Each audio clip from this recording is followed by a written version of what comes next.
Atas nama Bapa dan Putra dan Roh Kudus. Amin. Shalom Aleichem B'Shem HaMashiach. Saudara-saudara sekalian, selamat bertemu kembali dengan saya, Romo Daniel Biantoro, Ketua Umum dan Pendiri dari Gereja Ortodoks Indonesia. Hari ini adalah tanggal 18 Maret tahun 2022, hari Jumat. Kita akan melanjutkan acara kita, yaitu menjawab pertanyaan-pertanyaan yang saudara kirim kepada saya. Tapi sebelumnya, untuk saudara yang belum, saya minta untuk subscribe, untuk klik itu like-nya, klik itu notifikasi, lonceng notifikasi, dan share video ini kepada orang sebanyak mungkin. Dan kalau saudara merasa terberkati dengan pelayanan ini, saudara ingin membantu kami untuk memperkembangkan pelayanan ini, saudara bisa mengirimkan persembahan melalui akun bank yang ada di bawah, yang di depan itu. Dan juga kalau saudara ingin belajar dan menjadi bagian daripada Gereja Ortodoks, saudara bisa menelpon Romo Yakobus yang nomor teleponnya, HP-nya ada juga di depan itu. Minta supaya didaftarkan pada kelompok katekisasi nasional yang ada di situ, supaya saudara bisa ikut katekisasi, belajar tentang iman ortodoks dari dasar, dan dengan tujuan nanti untuk dibaptiskan secara ortodoks. Dan saudara bisa mengikutinya dari mana saja saudara berada, karena itu online ya, saudara bisa mengikuti online. Dan kalau saudara tertarik untuk belajar lebih formal secara akademis teologi ortodoks, kami punya sekolah teologi online, ya semacam kursus online. Saudara bisa menghubungi Bapak Arsenius Thomas Matulesi yang bertanggung jawab untuk Departemen Pendidikan GUI, yang nomor HP-nya juga ada di situ. Nah, juga saya ingatkan bahwa kami juga menerbitkan buku-buku. Ini ada buku yang terbaru yang bersifat spiritualitas, seri Spiritualitas Kristen Ortodoks. Ini buku menarik, menceritakan perjalanan seorang peziarah bangsa Rusia abad ke-19 yang mencari guru-guru rohani yang mengajar dia tentang praktek doa Yesus atau doa puja Yesus. Saudara bisa beli dan bisa telepon pada Ibu Theodora. Nah, selanjutnya juga ada buku yang ini tulisan abad ke-6 dari seorang rahib di Gunung Sinai, Yohanes Tangga Rohani, gitu ya, Yohanes Klimacus namanya. Tapi buku ini sulit untuk dibaca langsung begitu, karena ini ditulis untuk para rahib tadinya. Oleh karena itu ada buku pendahuluan, pembimbing atau penuntun bagi buku itu yang berjudul Mendaki Ketinggian. Saudara bisa beli ini dulu. Ini yang menjelaskan lebih mudah karena berwujud cerita. Lalu ini merupakan penuntun, baru saudara masuk ke buku ini. Terjemahan langsung dari karangan Bapak Yohanes Klimacus di sekitar abad yang ke-6, ya, yang ditulis oleh atas pemerintahan Yohanes, kepala biara Raithu, sebuah biara yang terletak di tepi Laut Merah. Ya, terima kasih. Baik. Pertanyaan kali ini datang dari saudara Andre Semarang yang kemarin sudah saya jawab salah satunya mengenai gulungan rot mati. Pertanyaannya yang kedua adalah, apakah benar firman Yesus yang mengatakan apa yang kau lakukan untuk saudaramu yang paling hina, kalau kau lakukan untukku, itu berlakunya untuk masa tribulasi. Jadi yang dimaksud adalah pasal dari Injil Matius pasal 25, di mana ini berbicara tentang penghakiman. Kita baca Matius pasal yang ke-25, ayatnya yang ke-31 dan 46. Baca sendiri ya, itu panjang sekali ayatnya. Tapi yang dimaksud adalah ayat yang 40. Dan raja itu akan menjawab mereka, aku berkata kepadamu, sesungguhnya segala sesuatu yang kamu lakukan untuk salah seorang dari saudaraku yang paling hina ini, kamu telah melakukannya untuk aku. Oke.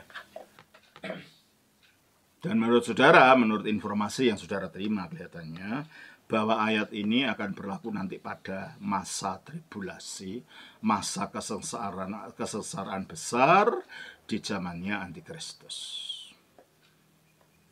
Tafsiran ini, tafsiran yang saudara mendapatkan informasi ini, berasal dari satu teologi namanya teologi dispensasionalis.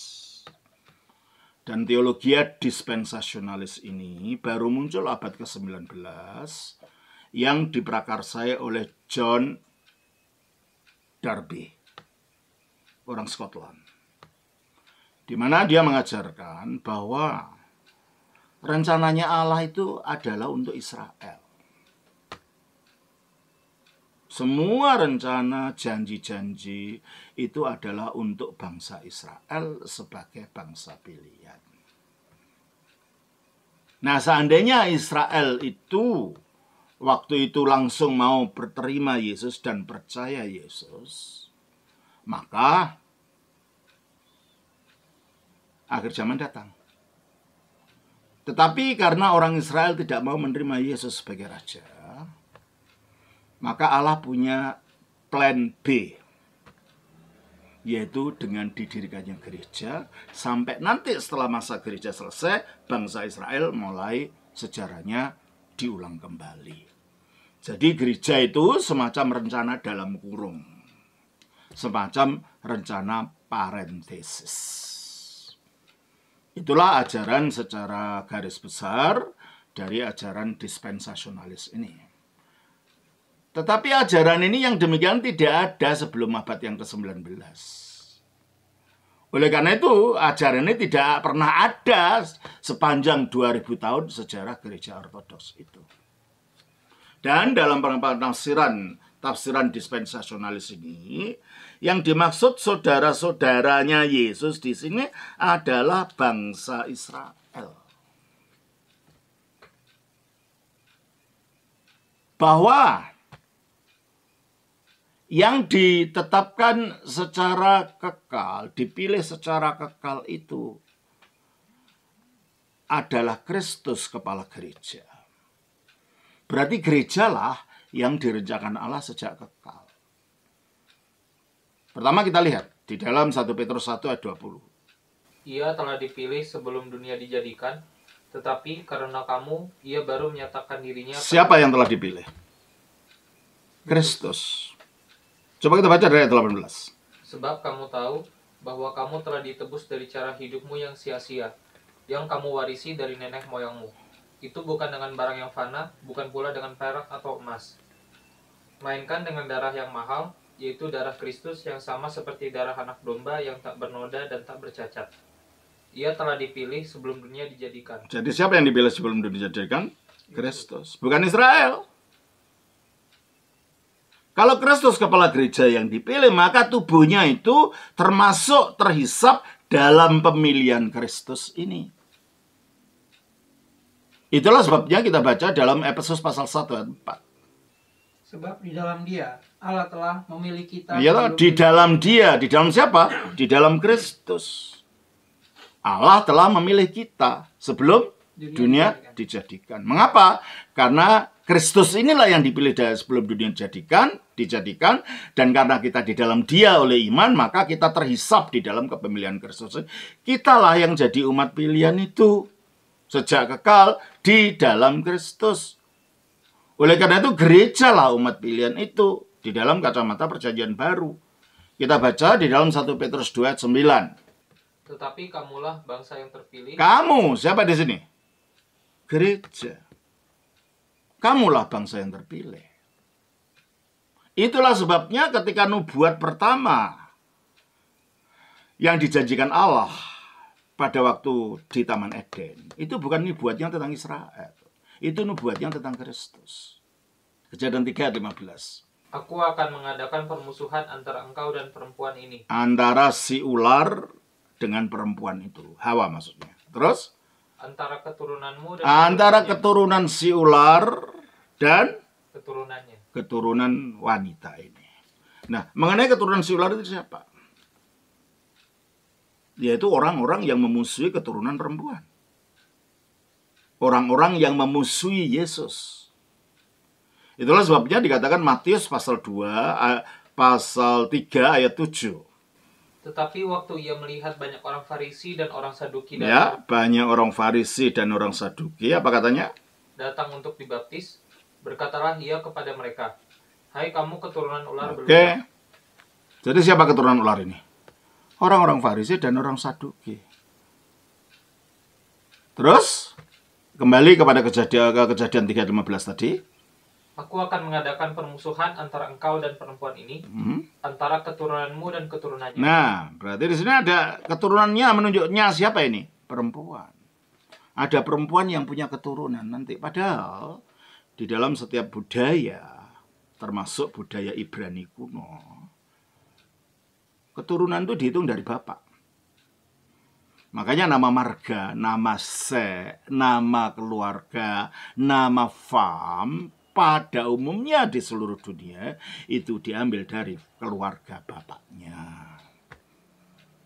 Kalau bapaknya Lim, anaknya ya Lim semua gitu kan.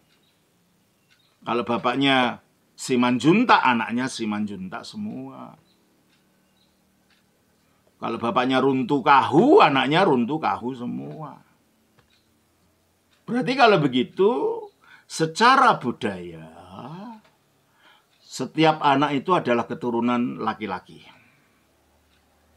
Setiap anak itu adalah keturunan bapaknya.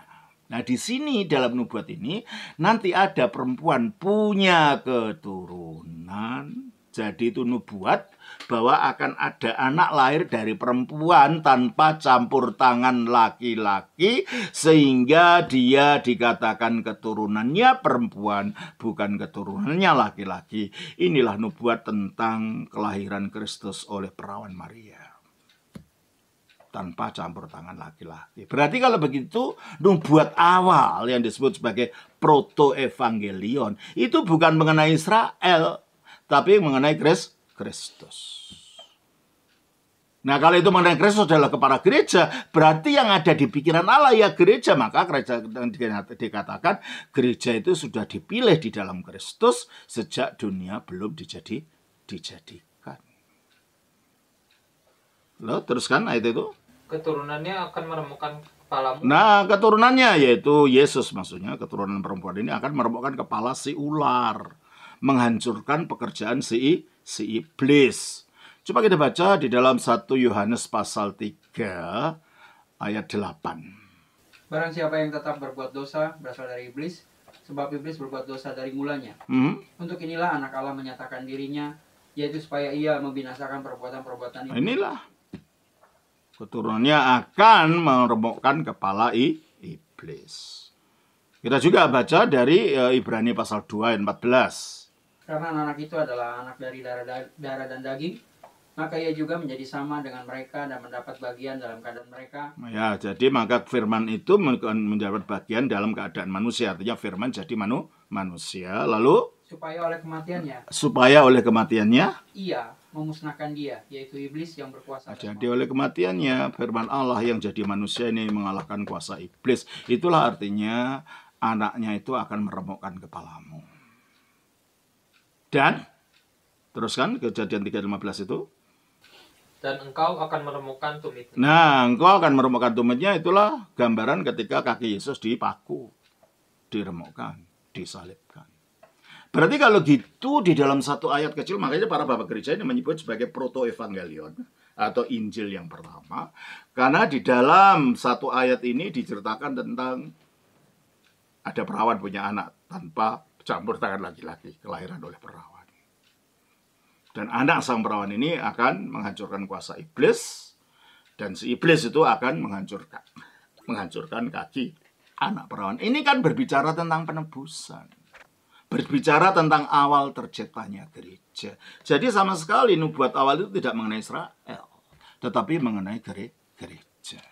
Itulah sebabnya mengapa dalam gereja Ortodoks sejak zaman purba. Matius 25 ayat yang ke-41 ini atau 40 ini tidak dimengerti atau dikaitkan dengan masa tribulasi. Itu adalah prinsip umum yang mengingatkan bahwa yang akan diuji nanti di dalam penghakiman adalah tingkah laku kita kepada sesama kita. Bagaimana kita memperlakukan sesama kita. Jadi ini tidak berbicara tentang orang Israel, ini berbicara tentang manusia secara umum. Artinya apa? Coba kita baca. Matius 25 ayat 34 sampai 36. Dan raja itu berkata kepada mereka yang di sebelah kanannya, "Mari, hai kamu yang diberkati oleh Bapakku, terimalah kerajaan yang telah disediakan bagimu sejak dunia dijadikan. Sebab ketika aku lapar, kamu memberi aku makan. Ketika aku haus, kamu memberi aku minum. Ketika aku seorang asing, kamu memberi aku tumpangan. Ketika aku telanjang, kamu memberi aku pakaian. Ketika aku sakit, kamu melawat aku. Ketika aku di penjara, kamu mengunjungi aku." Terus.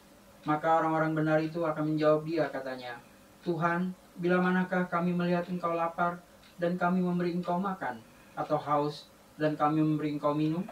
Bila manakah kami melihat engkau sebagai orang asing, dan kami memberi engkau tumpangan atau telanjang, dan kami memberi engkau pakaian? Bila manakah kami melihat engkau sakit atau dalam penjara, dan kami mengunjungi engkau?" Dan raja itu menjawab mereka, "Aku berkata kepadamu, sesungguhnya segala sesuatu yang kamu lakukan untuk salah seorang dari saudaraku yang paling hina ini, kamu telah melakukannya untuk." Saudara yang paling hina itu saudara yang menderita ini. Menderita telanjang, menderita lapar, menderita tidak punya rumah, menderita tawanan. Inilah saudara yang paling hina itu.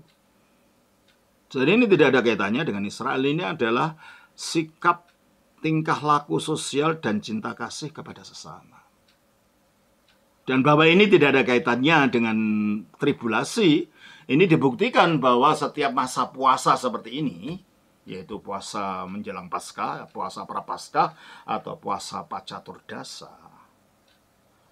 Sebelum memulai puasa yang kita mulai hari Senin kemarin, tanggal 7, tanggal 6-nya hari Minggu, bacaannya diambil dari ini. Bacaan Injilnya selama ratusan tahun atau mungkin ribuan tahun, ya 1000 tahun atau sekitar. Bacaan diambil dari itu, diambil dari ayat ini untuk mengingatkan yang mau berpuasa. Kalau tujuannya kamu berpuasa adalah apa? Untuk menumbuhkan cinta kasih dalam dirimu dengan mencintai orang yang lapar, orang yang tertawan, orang haus, dan semuanya dengan kamu ikut puasa. Berarti kalau begitu tidak ada kaitannya dengan tribulasi selama ratusan tahun sebelum munculnya teologi dispensasionalis yang menafsirkan ayat ini dengan tafsiran yang sangat sempit ini, bahwa ini hanya saudara paling hina itu orang Israel. Padahal yang dimaksud orang saudara paling hina adalah orang yang mengalami ini lapar, haus, dan lain-lain. Jadi dari kacamata ortodoks, tafsiran semacam demikian itu tidak ada dan tidak diterima. Ayat ini berlaku untuk semua orang, bagaimana kita memperlakukan sesama kita yang di dalam kebutuhan, di dalam penderitaan, lapar, dan lain-lain. Sehingga ketika kita menjalankan puasa, kita juga mengidentikan rasa lapar kita dan lain-lain dengan orang-orang yang hina ini, orang-orang yang sedang kelaparan dan lain-lain. Sehingga timbul rasa simpati kepada sesama kita, timbul tingkah laku sosial dan cinta kasih kepada sesama kita. Itulah bagaimana gereja ortodoks memahami Matius pasal 25 ini. Tuhan berkati. Shalom. Sudah Bapa, Putra, Roh Kudus. Amin.